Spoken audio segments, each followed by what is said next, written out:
Joe, I got a question for you, man. Have you ever been in a fight? I've been in a few wrestling matches. I would say, I wouldn't call it like the old school fight, where you're swinging, but I choked plenty of people out in my day. My first fight. What was your record? I'm a solid 6-4. 6-4. Check.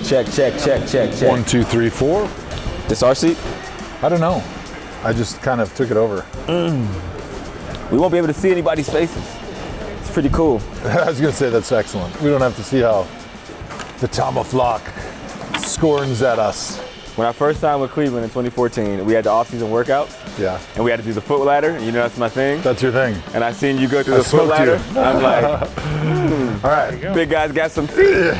So you're gonna sit on that side? I don't know. What side you want on? I don't really care. What do you guys think? It might be better for the short guy to be closer to the crowd. So they can see my feet dangle? Okay. Yeah. You let me know. I use that joke again. I use that joke all the time. It's a good one. It always gets a laugh. Every time I do a show, I make fun of my own height. And it's immediately people like me for it. Look at these, ThomaHawk 100. NFL had special cards made for it. Who would have thought? Look at us. And look at us now. Not me. Look at us now. Hey, look at us. Just make sure you're talking right into Check. I mean, this is really close to my face. Yeah, you got it.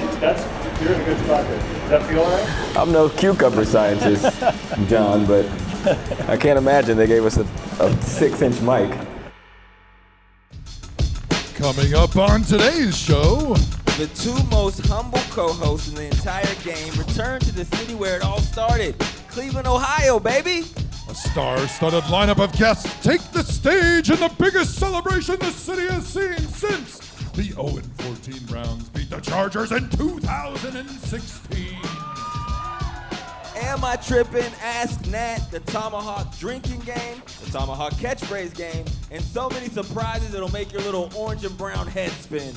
All of this and more coming up on the one night only 100th episode celebration of the ThomaHawk Show.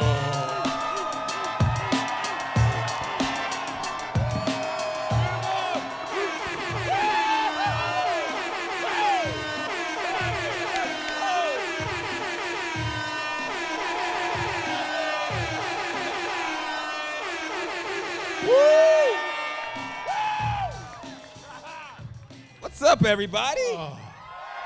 Okay. Everybody's ready to get going here. Man, welcome to the one and only ThomaHawk Show. I am your humble, if all, co-host, Andrew Hawkins. Drink. Joined by Joe Thomas, 11-year NFL vet. 10,363 consecutive snaps. Is that right? Wait, it's tattooed right here. Let me see. I can't remember exactly what it was, but you could probably That's right. read that still. 10 career Pro Bowls, 4 career children. All right, so we're going to start off. We have an old friend joining us here in Cleveland. You guys probably have no idea what she looks like, but she was one of the original members of the ThomaHawk Show. We flew her all the way from San Francisco, California. Give it up for Fat Nat. Woo! Fat Nat in the building. Have a seat, Nat. Have a seat, Nat. Have a seat. Thank you for being here.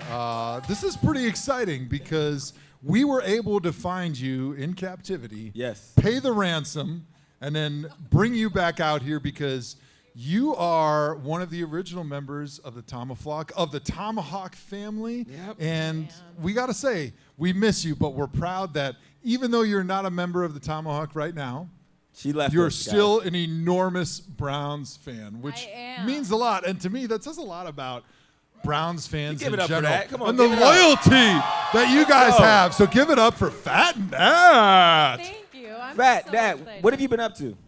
Well, I moved back home to San Francisco, so I'm just, being a Browns fan up in San Francisco now. Yeah, so this is It's your a first lonely time. job up in San Francisco This is being your a first Browns time in fan, Cleveland, especially with correct? their This team. is my first time in Cleveland. I'm really excited. Woo! Yeah! So we converted Fat Nat to a Browns fan. Yeah. I'm gonna it go wa- crazy in a at the tough game. year, right? I didn't go 0-16. Joe did. He's terrible. But we went 0-16. Nat became a fan, but now did. she's always been a Warriors fan, who are basically like the 20.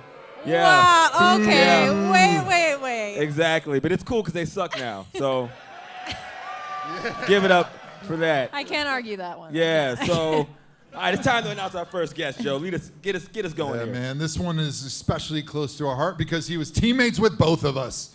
The one and only greatest return man in NFL history, Cleveland Drink. Zone, Joshua!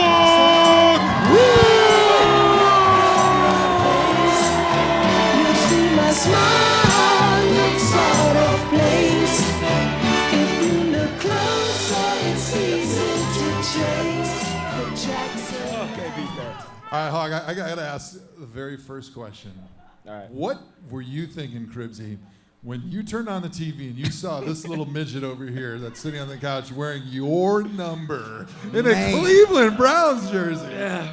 I think I got out my phone, and Hawk knows this. I got out my phone, I was like, on the Twitter, my Twitter fingers got the rumbling. Twitter, Oh! he slid in He my was DMs. a Twitter gangsta. No, I was thinking, I looked at his stats.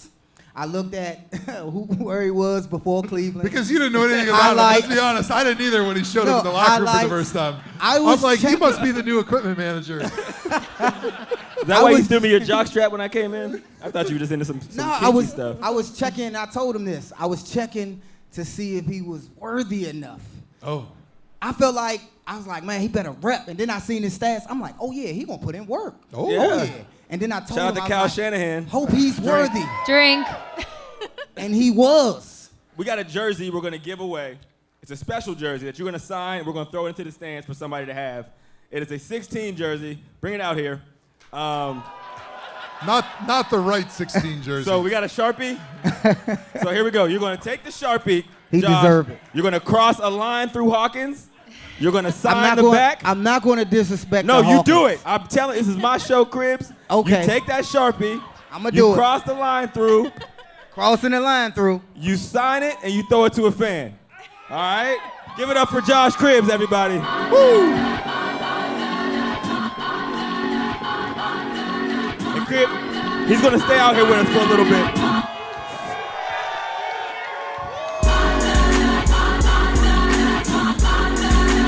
All right, now we're going to bring out two of our former teammates from the 2014 season and beyond. Special guys to our heart, man. We got Phil Taylor, former first-round pick, the best defensive tackle in NFL history. And John Greco, the pride of Toledo. I dap at the end. I follow the direction. All right, so let's talk about the 2014 season. This is why we got you guys here. Besides the fact you're our best friends and the best lineman in NFL history, drink. So in 2014, we started the season like red hot, right? 7-4, number one in the division. And me and Joe always talk about this season. And I remember, what kind of started the downturn that year? Because we were on a roll, man. I don't know. Alex What do you Mack might guys have think? been. Johnny Manziel. So, honestly, Now, Alex Mack broke his leg against the Steelers. We kicked their ass, but he broke his leg. And John came in at center. He did a nice job, but it was losing John at guard that hurt us because I tell people this all the time. I said that offensive line we had that year was one of the best offensive lines that have ever been put together in the NFL. Yep. Outside of the left tackle. I was at left tackle. Joe Batonio was your left guard. Mack center, Greco right guard, and Mitchell Schwartz right tackle. Yeah, okay, 2 people clap. That's cool. Great line. But Great honestly, line. John never got the due that he deserved during his NFL career because he was playing at a Pro Bowl level for a bunch of years. And that line was unbelievable. But when we lost Alex, then John had to move over and we had to replace him at right guard. And he was really hard to replace at right guard because of how good he was at running the outside zone scheme, especially to his side. He was Kyle Shanahan. Kyle Shanahan, have a sip. He was a big man that had great feet, that could move, and he could reach a 3 technique. And for those of you that don't know what that means, a 3 technique is a defensive tackle that lines up outside of an offensive guard. And in order to be successful with an outside zone, you need to be able to put your hat on the outside of that defensive lineman, keep him on the line of scrimmage, and drive him down Speaking the line Spanish of scrimmage. to some people today. And if you give up any penetration, if you give up any push at that line of scrimmage, you're going to get in the way of the running back. And the running back, in order for an outside zone to be effective, has to run. Yeah, thank you. You have to run downhill towards the sideline and then cut upfield. And then cut. Yes, absolutely. I'm glad Hawk just fell asleep. I'm sorry. But We've been anyways, talking about lineman play. what I'm trying to say is John was a really good player, and we lost him at right guard, and that was the beginning of the end for that season. It's funny because if you remember that year, they kind of came in, and with Warhop, most of the linemen were pretty big. We were downhill, gap scheme, and so I was a big guy. And What's big? At the time, I forget. It was years Remember ago. the last year we same were here. in Pittsburgh? I'll never forget. So your weight usually creeps up during the season because you're not practicing as much, you're not sweating as much, and then it gets cold, so you're not sweating as much in Yeah. practice. Those meals are pretty good in Berea. So I remember we played in Pittsburgh the last game of the season. Yep. We were wearing white, and this dude tried to bull rush Greco, and I think the guy broke his face just running into you, and you didn't move an inch. You were pushing about 350 in that game. And so the very next season, Kyle Shanahan Drink. Good job, guys. comes in, and he's going to employ the wide zone scheme, which he wants skinnier, faster linemen. And go ahead. And take Yeah, it so I'm just getting back off my honeymoon, and I So you went from 350 at Shout the out end of the to Jody. season to a honeymoon. Yeah, The so beautiful Jody Greco. Jody Leininger from Lima, Ohio. Give it up for Jody, everybody. For Jody Greco. Toledo's yeah, finest. I'm eating cheeseburgers on the beach for a week, and I get back. We're starting our off-season program. Everything's kind of chill, and I have this private meeting with Kyle, and he's like, "Hey, Who? Drink. Who? I just said Kyle." It's Kyle Shanahan. Shanahan, Kyle Shanahan. Okay. So he's like, "Hey, listen, we're going to need you to Thirsty. lose People about are 35 thirsty. pounds." And I'm like, "Okay, do I have till the end, the season starts?" And he's like, "No, pretty much right away." or he's like, "Or you're not playing." And I'm like, "All right, fair enough." So you remember, we do our conditioning and all that nonsense. Fat camp. And Fat camp. as you dubbed it, I think it was just extra. I'll call it extra. But there was a handful of us that needed to maybe trim down a little bit. And I hated life that whole off What did season. fat camp mean to you?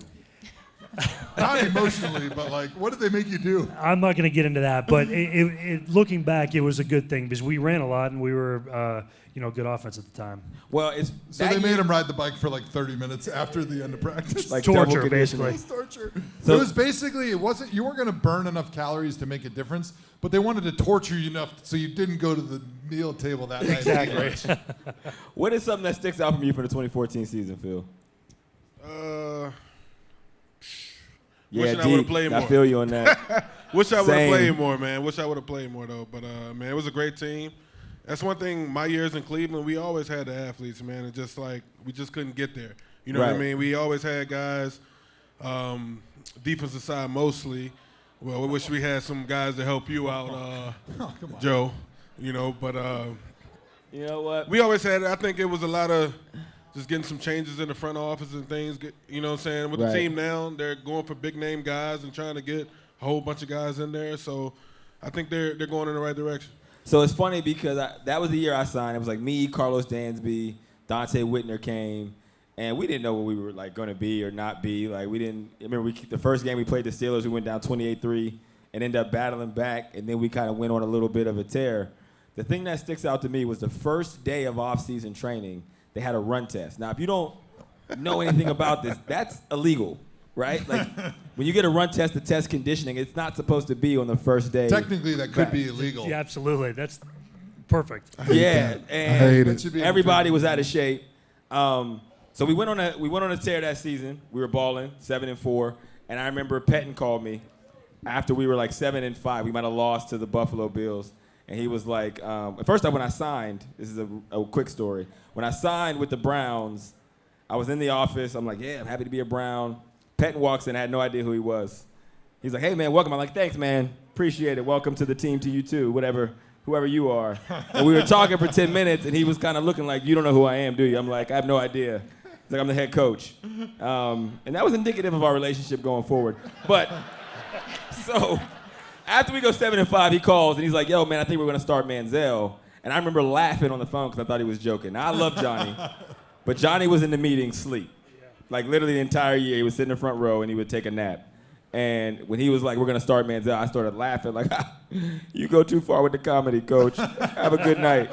And long story short, he wasn't joking. And I remember being in the locker room with Dansby and Whitner, and they was like they were like, dude, they couldn't believe what was going on. It was it was bad. So, yeah, I guess my question is, what is one thing that sticks out to you, John? I asked Phil this, but just after that, we didn't win any games. Right. And it went downhill in a hurry.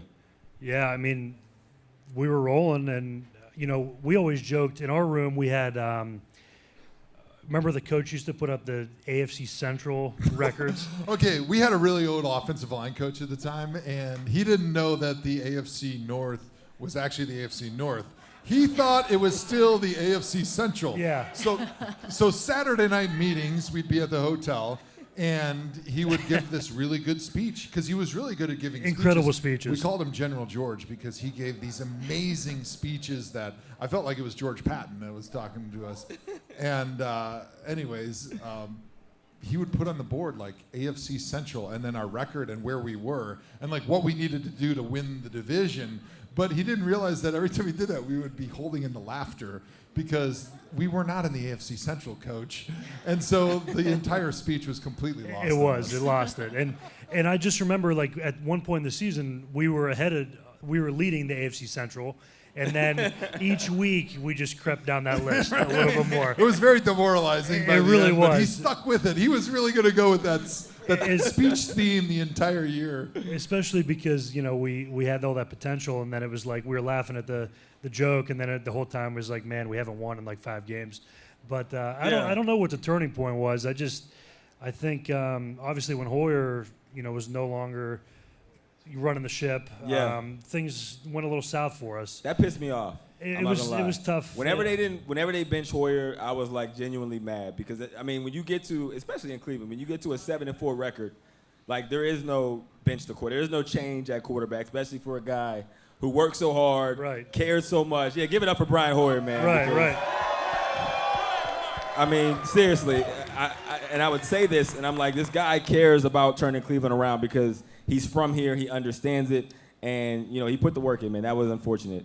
That game right there, the Buffalo game, where Money Man was born. Yeah, right. That play right there. That was John's missed block. So no, I was turning around doing the silent count, and he set a count in the huddle. The play clock was running down. We were close to the end zone, like backed up, and he set a count in the huddle. And as we were leaving the huddle, he changed the count, and I'm like, man, this isn't going to go well. Like I was like, do you mean like 1, 2? Like what do you mean? And he just There's only looked, a few options when you're talking snap count. Like, which one do you want? But it's a big deal. I mean, but it's important. Yeah. Like, not a lot of options, but they're important. So we'll go on 2 or 3. Ready, break. Yeah. So he just kind of looked at me and was like, yeah, like that. I'm like, all right, whatever. Yeah, you do your thing, I'll do mine. So we went through the progression, and I was just like, yeah, man, go ahead, like that. He snapped it, and it was one of the counts that we just decided on. He wasn't ready for it. Snap hit him, and it was a safety. And I was just like, man, like, it was just like the attention to detail. It just wasn't there. It's all about the details. Yeah.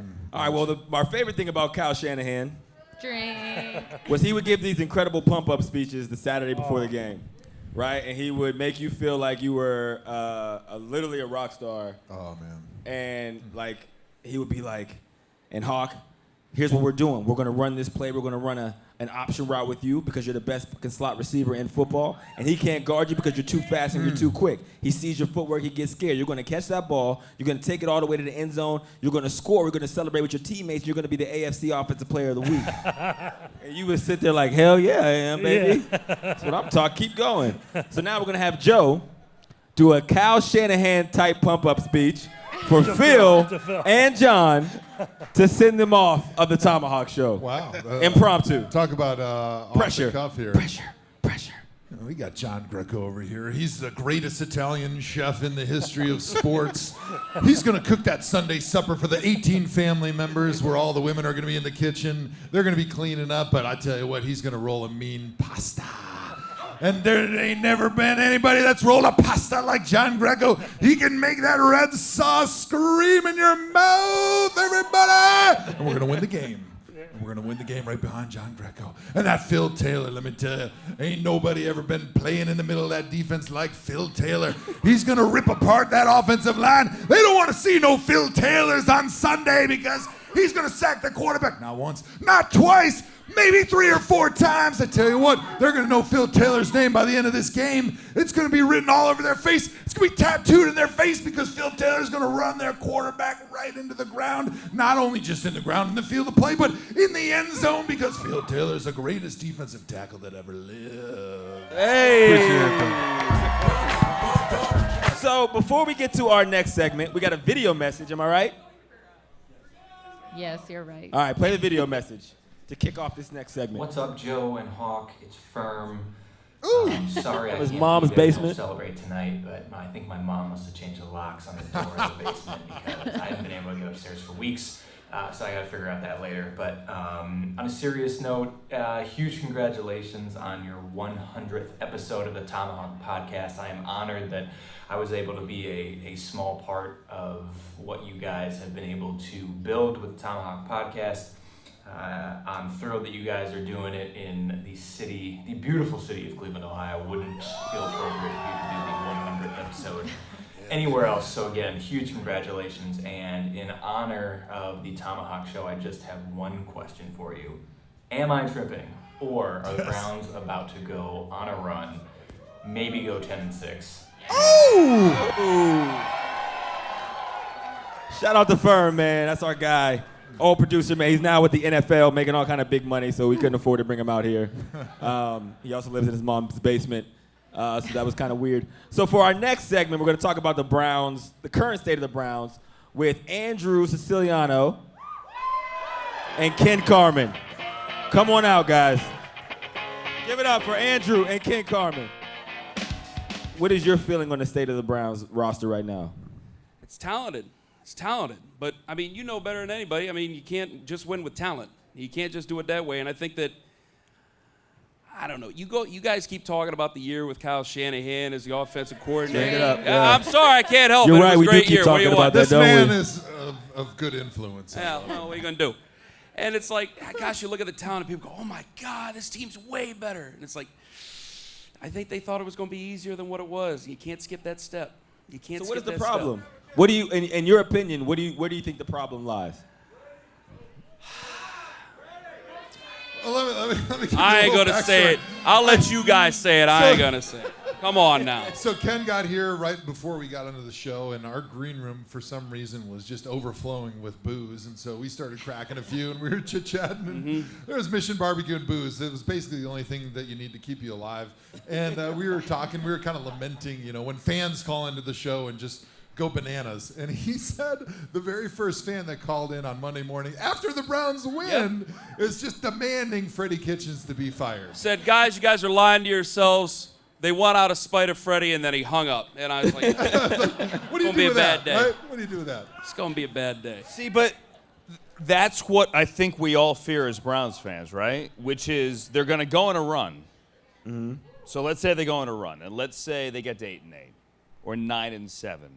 We fear 9-7 would be amazing. 10-6 would be a different story. They'll be Go all the playoffs. way to the top. Say 10-6. So That's right. deep down inside, we fear that they would get there and then fool themselves into thinking that this is the staff that can get them to the next level. And so there's this, like, we can't have nice things mentality that has been beaten into us over the years. I'm old enough to remember 86 and 87 and 89 when you just assumed that you would be there every single year. But since then, it's like you wait for the inevitable embracing of the suck. Right, embrace the suck. Right. Right. Which I did that well. I'm Joe torn. is the You did Hall it of amazingly. Fame. Nobody Embrace loves the suck more than me, let me Right. tell you that. And so you're torn. Predictions for the remainder of the season record. I think, what was mine? I would think I went 8-8 or 7-9. 8-8. I picked 8-8 before the last two games. I Joe woke went- up feeling 10-6 on Monday. That's all I'm saying. He went 9-7, but he changed it 10-6. Andrew, final record prediction. My heart or my head? Both.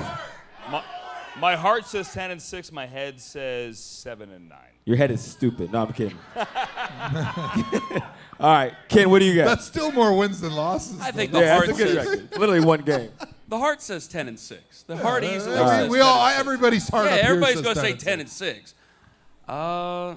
My head. You went off on the radio, so I want that, King Carmen. Give me the real. This is the ThomaHawk Show. My head says 8-8. 8 I and 8. can't get mad now. I've had a couple of these. The mayor's Yeah, is I talking. mean, I ain't. yeah, Kyle Shanahan will do that to you. Kyle Shanahan. That's right. Kyle All Shanahan. right. Drink up. So please, everybody, give it up for Andrew Siciliano, Ken Carmen, and 10-6.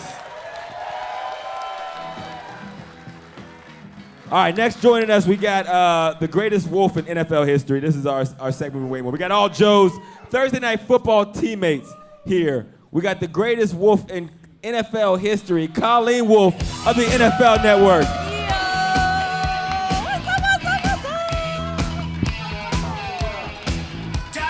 Oh, Joe got up for that one, didn't he? Are we doing everyone together, John? This is amazing. All right, we're going to bring out again. Oh my God, I feel like I can stretch out. Yeah, stretch out. Great. We got someone else coming to the Absolutely. couch. A couple Talk people. about it. Next, joining us on this segment to talk pretty much everything is the greatest wide receiver. This is actually, for me, as an undersized wide receiver, I really believe this. The greatest wide receiver of all time, Steve Smith Sr. Give it up for him. Future Hall of Famer in the building.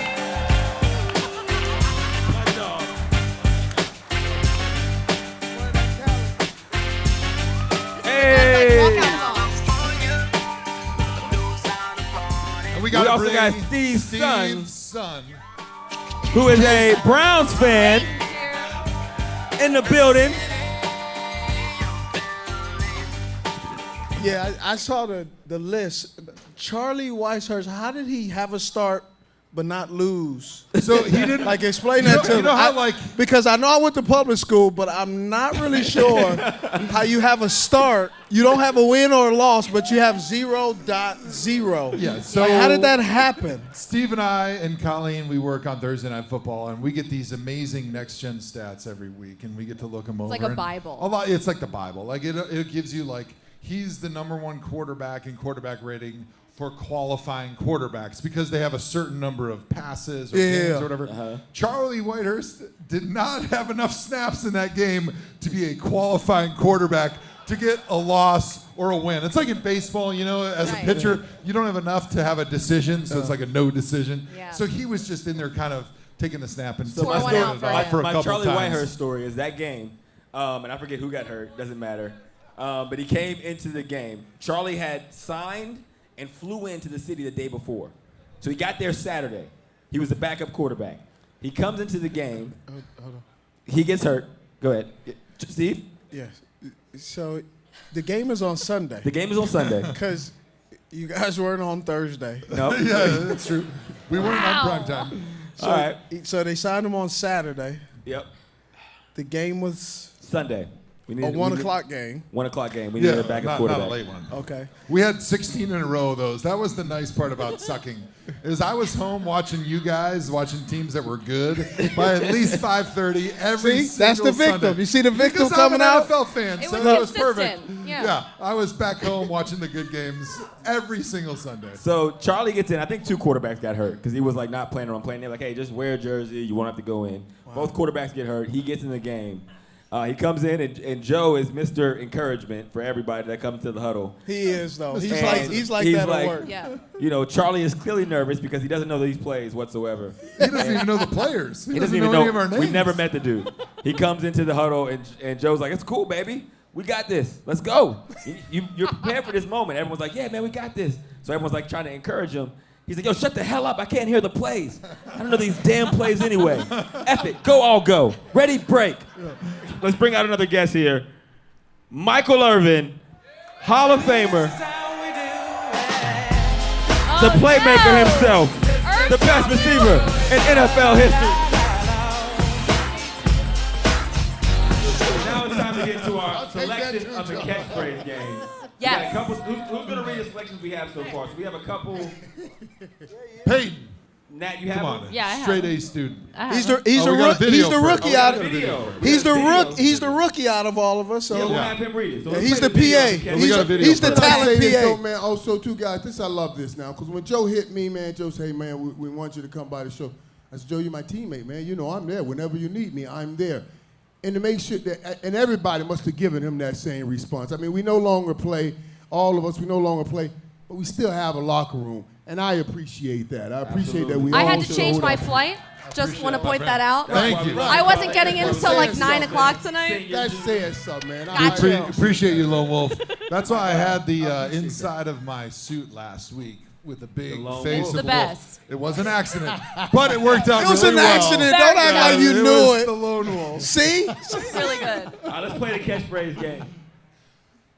Yeah. Gotta get your money for it. Yeah. That's something you can't measure with an advocate. This is a solid team win, and you can't measure that with an advocate. Let me tell you, Colleen, the loser of this game is getting left in the laundromat. No risk it, no biscuit. I'm going more.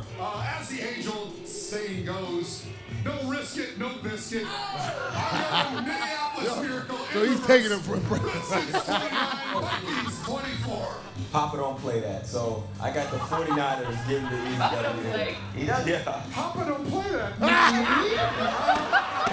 You see, the Carolina Panthers rely way too much on Christian McCaffrey. Papa don't play that, mini-me. I am no cucumber scientist, but it sure seems these two teams are in a pickle. Cynthia, we will start with you.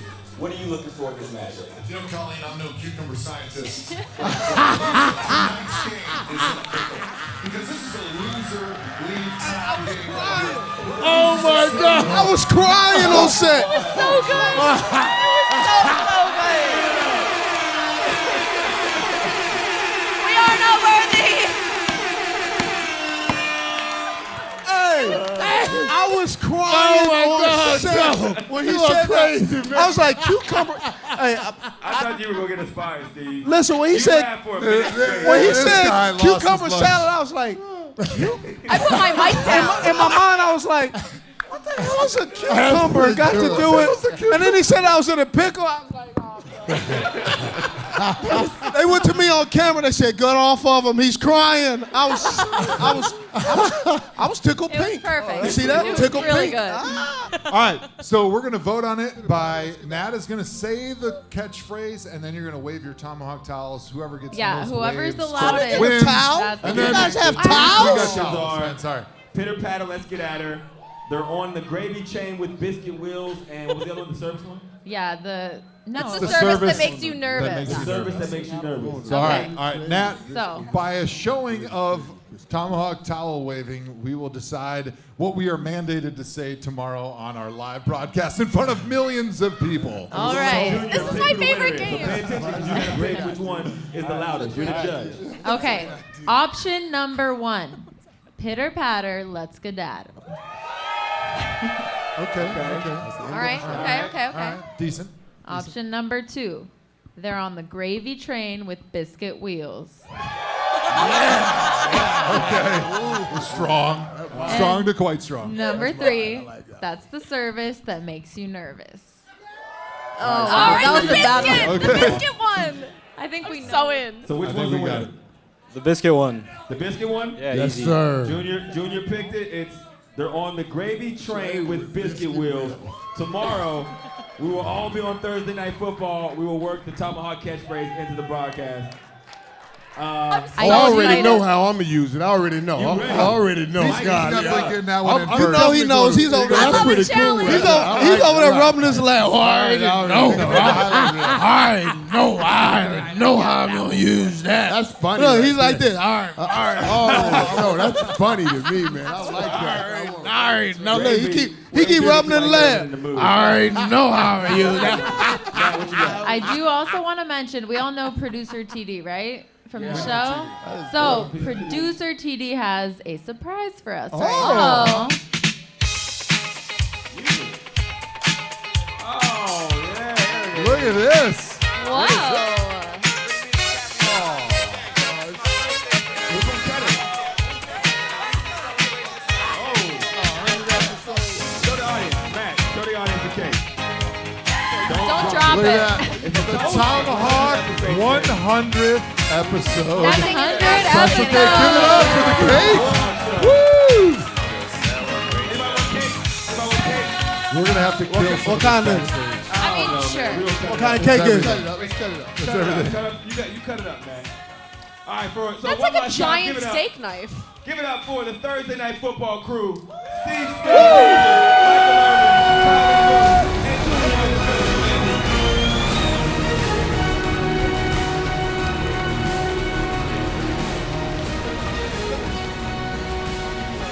All right, well, while we cut the cake up, man, listen, Look at Mike so excited for that we can't cake. thank y'all enough. We appreciate you coming What out. an audience. We appreciate you listening to every episode. I need you to do me a favor. On the count of 3, I need you to give us a Joe Hawk yourself. Hold on, get your phones out. Joe, get your phone out. Somebody get your phone. You got the phone? Here we go. On the count of 3. I need as loud as you can to give us a Joe Hawk yourself. That's the only way to end this show. We appreciate you guys taking this ride with us. This entire journey. This is awesome, man. We don't take it lightly. We wouldn't be up here without you. So again, you're the best. Here we go. You ready? 1, 2, 3. Yeah, but that's a very confused look.